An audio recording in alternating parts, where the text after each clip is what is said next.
विद्यार्थियों, पूर्व में हमने पढ़ा था कि असहयोग आंदोलन भारतीय राष्ट्रीय आंदोलन में महत्वपूर्ण स्थान रखता है और असहयोग आंदोलन का नेतृत्व महात्मा गांधी के द्वारा किया गया था। और इस आंदोलन में दो जो है पक्ष थे इस आंदोलन के कार्यक्रम के, निषेधात्मक पक्ष और सकारात्मक पक्ष। इस आंदोलन ने बहुत तेजी से प्रगति की, लेकिन ब्रिटिश सरकार ने अपनी दमनकारी नीति का प्रयोग करते हुए अंततः इसका जो है दमन करने का कार्य किया। असहयोग आंदोलन में चोरी चौरा कांड की भूमिका महत्वपूर्ण रही और 5 फरवरी 1922 को उत्तर प्रदेश में गोरखपुर जिले के चोरी चौरा नामक स्थान पर कांग्रेस और खिलाफत के द्वारा एक जुलूस निकाला गया था।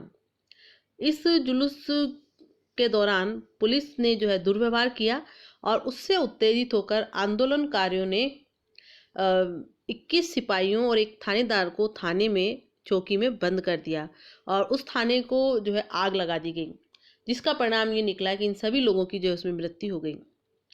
और इसके परिणाम स्वरूप जो है गांधी जी जो है, चूंकि वो हिंसा नहीं चाहते थे, इसलिए वह बहुत निराश हुए और उन्होंने आंदोलन को स्थगित करने का निर्णय लिया।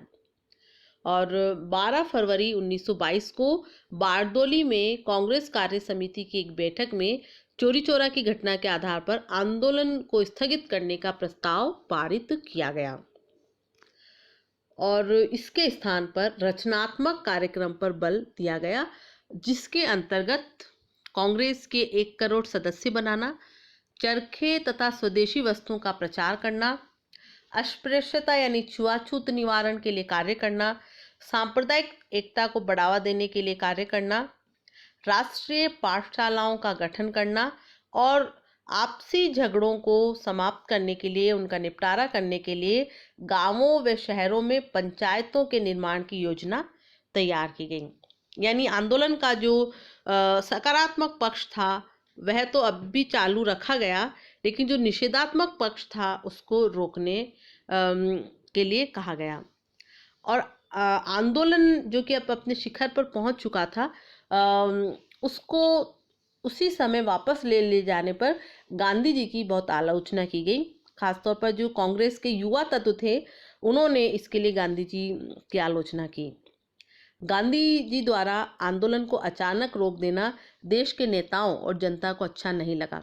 मोतीलाल नेहरू व जवाहरलाल नेहरू का कहना था कि किसी एक स्थान के पाप के लिए सारे देश को सजा क्यों दी जाए।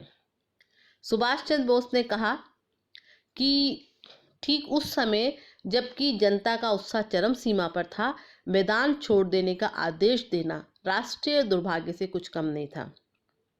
वहीं आंदोलन के स्थगित किए जाने ने हिंदू मुस्लिम एकता पर भी विपरीत प्रभाव डाला और इसके बाद जो है बहुत सारे स्थानों पर हिंदू मुस्लिम दंगे होने शुरू हो गए।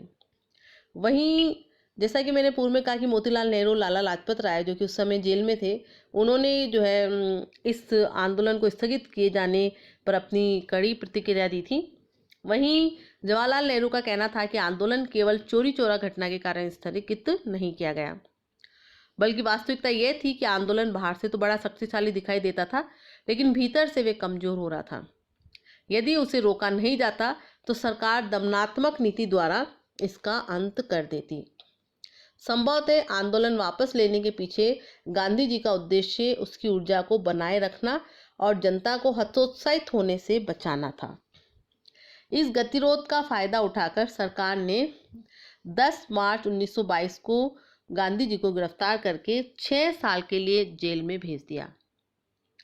तो ये विद्यार्थियों रहा कि आंदोलन का स्थगित होना और सरकार के द्वारा उसका दमन किया जाना। अब हम बात करेंगे आंदोलन की उपलब्धियों की, यानी असहयोग आंदोलन का मूल्यांकन करें और उससे हमें क्या उपलब्धियां प्राप्त हुई इसकी बात करते हैं। तो विद्यार्थियों, असहयोग आंदोलन यद्यपि अपने मूल लक्ष्य तक नहीं पहुंचा, लेकिन इसके बावजूद इसकी अनेक सफलताएं, अनेक उपलब्धियां हैं। इस आंदोलन ने पहली बार देश की जनता को एक साथ किया। अब कांग्रेस कुछ मुट्ठीभर लोगों का प्रतिनिधित्व करने वाली संस्था नहीं रह गई थी। अब उसके साथ किसान, मजदूर, दस्तकार, व्यापारी, व्यवसायी, कर्मचारी, पुरुष, महिलाएं, बच्चे, बूढ़े सभी लोग थे। पूरे देश में इस आंदोलन का प्रभाव पड़ा। असहयोग आंदोलन भारतीय स्वतंत्रता की दिशा में एक महत्वपूर्ण कदम माना गया है। उसके कुछ प्रमुख बिंदु हैं जो कि हमें परिणाम के रूप में दिखाई देते हैं। सर्वप्रथम, राष्ट्रीय आंदोलन को इसने जन आंदोलन का रूप प्रदान किया। इसी आंदोलन ने यह दिखाया कि हिंदुस्तान की वह जनता जिसे अंग्रेज मूर्ख, दीनहीन समझते थे, आधुनिक राष्ट्रीय राजनीति की वाहक हो सकती है तथा राजनीतिक संघर्ष शुरू कर सकती है। इस का एक महत्वपूर्ण परिणाम ये रहा कि लोगों ने अपार सहन शक्ति का परिचय दिया। देशवासियों ने सरकारी दमन का सामना उत्साह व साहस के साथ किया। आंदोलन ने साधारण जनता को निर्भीकता प्रदान की। इसी आंदोलन का परिणाम था कि जनता सरकार के खिलाफ विद्रोह करने से अब डरती नहीं थी। भारतीय जनता के त्याग और बलिदान ने दमनकारी ब्रिटिश सरकार को बता दिया था कि देश की आज़ादी की भूख पढ़े लिखे लोगों को ही नहीं, निरक्षर लोगों को भी सताती है।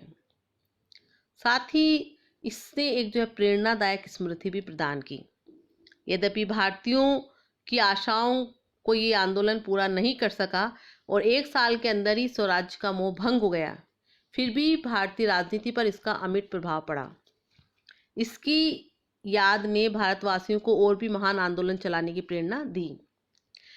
साथ ही एक महत्वपूर्ण बिंदु ये भी है कि रचनात्मक कार्य जो इस दौरान किए गए उसका प्रचार प्रसार हुआ। कांग्रेस ने इस आंदोलन के अंतर्गत खादी, चरखा, राष्ट्रीय शिक्षा, स्वदेशी आदि रचनात्मक कार्यक्रम को अपनाया, क्योंकि गांधी जी तत्कालीन परिस्थितियों में हर व्यक्ति में, देश के हर नागरिक में आत्मविश्वास जगाना चाहते थे। खादी आंदोलन ने जनता और नेताओं को एक सूत्र में बांधा। इससे कुटीर उद्योग को भी प्रोत्साहन मिला। साथ ही एक महत्वपूर्ण परिणाम ये भी आया कि राष्ट्रीय शिक्षण संस्थाओं की स्थापना हुई।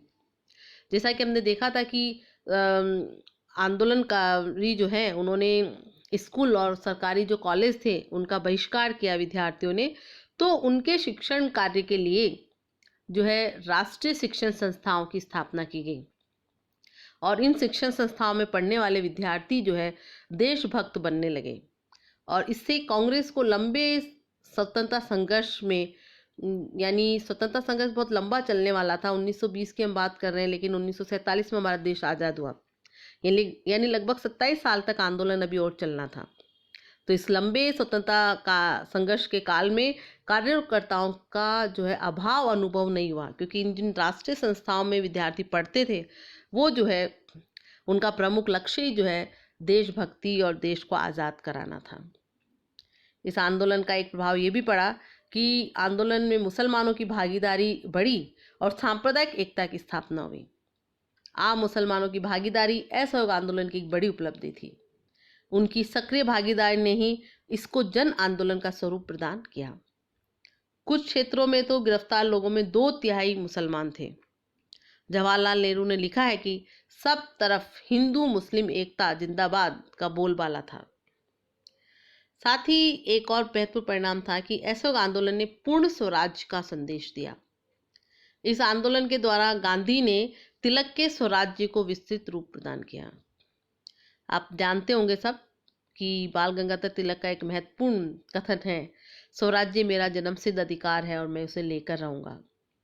तो ये स्वराज्य जो है उसको विस्तृत रूप महात्मा गांधी ने असहयोग आंदोलन के माध्यम से प्रदान किया। महात्मा गांधी ने स्पष्ट कहा कि यदि संभव हो सके तो ब्रिटिश साम्राज्य के अंतर्गत और अगर आवश्यक हो तो उसके बाहर स्वराज्य का संदेश घर घर पहुंचा दिया जाए। यानी स्वराज्य तो हमें लेना है, चाहे हमें ब्रिटिश साम्राज्य के भीतर प्राप्त हो या फिर जो है ब्रिटिश साम्राज्य के बाहर, और ये संदेश जो है घर घर पहुंच जाना चाहिए।